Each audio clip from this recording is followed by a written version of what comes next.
आप लोग साजिश करके मरवा भी सकते हैं, लेकिन अपने अपराधी, अपने गुंडों और अपने पैसे और ठेकेदारों से कहिए कि वो 2 दिन धमदार को छोड़ दें।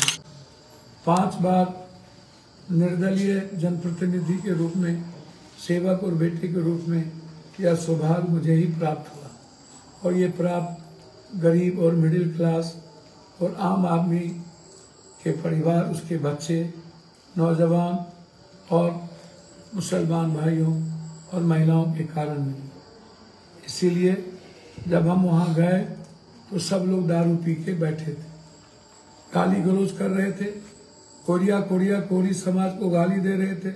अनिल मेहता और सुनील मेहता को पीटा गया और उल्टे खत्म करने की धमकी दी गई। आप डीएसपी साहब और थानेदार से पूछिए, हम नहीं होते तो सभी लोगों को मोह मार देता। हमने एसपी मैडम से कही कि आप इन्हें ले जाए। हमने डीएसपी साहब के हवाले करके जब मारपीट की शुरुआत हुई तो सबको जांच करने के बाद थाना भेजा गया। हमने माहौल को एक रास्ता दिया और हमने कभी किसी के बेटे और कभी किसी के बारे में हमने नहीं कही। फिर मैं कहता हूँ, आप बहुत ताकतवर हैं, आपकी संख्या बहुत होगी, हमारी संख्या बिहार में बहुत कम है, शायद 17% ही है, और हम हर वर्ग को लेकर चलने वाले लोग हैं। आप कभी भी किसी को खत्म कर सकते हैं, क्योंकि आपके पास सरकार की ताकत है, आप कुछ भी करवा सकते हैं। आप लोगों ने मिलकर मेरी सुरक्षा छीन ली है, तो कल हो सकता है आप लोग साजिश करके मरवा भी सकते हैं। दोनों तरफ रावण राज का साम्राज्य।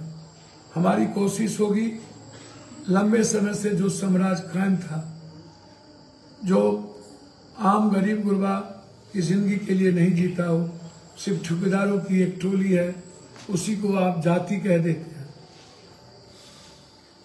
मैं आपसे विनती करूंगा, चुनाव को स्वस्थ लड़िए, मिलजुल के लड़िए। कहीं मिलिए तो मुस्कुराने और नमस्कार करने की गुंजाइश रहे। मैं हमेशा आपका सम्मान करता रहूंगा, लेकिन अपने अपराधी, अपने गुंडों और अपने पैसे और ठेकेदारों से कहिए कि वो 2 दिन धमदार को छोड़ दें और किसी भी गरीब गुरबा सरभारा वर्ग को गाली ना दे। समाज के पिछड़ों को भी जीने की आज़ादी है, लड़ने की आज़ादी है।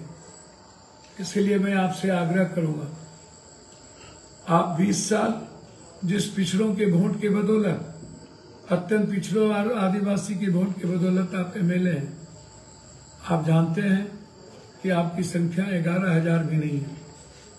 रुपौली में 18 और 23,000 भी नहीं है, फिर भी पिछड़ा समाज, दलित, मुसलमान भाई आपको एमएलए बनाते रहे। ये आपका कर्तव्य होगा। आपने जो कर्म किया होगा, लोग आपको बनाए हों। आप जैसा करेंगे वैसा आप बढ़ेंगे, लेकिन जाति सूचक शब्दों का प्रयोग कर उसके माँ बहन को गाली देना, उसको पीटना, ये कहाँ सा संविधान कहता है। और यदि मैं ऐसे समय में मैं वहाँ जा कर के एज ए सांसद, जो मेरा दायित्व है, मैंने उसको निभाया और रात में 4 बजे सांसद और उनके सारे साथियों को लेकर के वहाँ से बाहर निकले, फिर वहाँ पर एक अच्छा माहौल बनाया। मैंने कौन सी गलती मैं चैलेंज करता हूँ, यदि मैं नहीं होता तो कल वहाँ कितने लाश निकलते। आप दिल पर पत्थर रख के बउआ से पूछिए। उनके भाई सुमन सिंह आए थे, मुझे नहीं पता था। उन्होंने कहा 1 मिनट में मैं उठ के गया, मैंने पुलिस के हवाले किया। आप बुल्ला जी और प्रताप से पूछिए कि मैंने भाई की तरह भूमिका निभाई कि नहीं। फिर आज आ करके इस नफरत की बात को, बांटने की बात करने का क्या मतलब था। आप भूल जाइए कि फिर जो लोग, आप लोग कभी पूर्णिया को बदनाम करते थे, पूर्णिया दुनिया के मानचित्र की ओर चढ़ चुका है। पूर्णिया विश्व की कल्पना कर रहा है। पूर्णिया को 4 साल के अंदर मुझे भारत के ऊंचे जगहों पर ले जाना है, इसलिए हम लोग मिलकर काम कर रहे हैं। चुनाव आज है, कल खत्म हो जाएगा, रिश्ते बने रहेंगे। हम एक दूसरे के भागीदार बने, हम एक दूसरे के लिए एक परिवार की तरह बढ़ते रहें।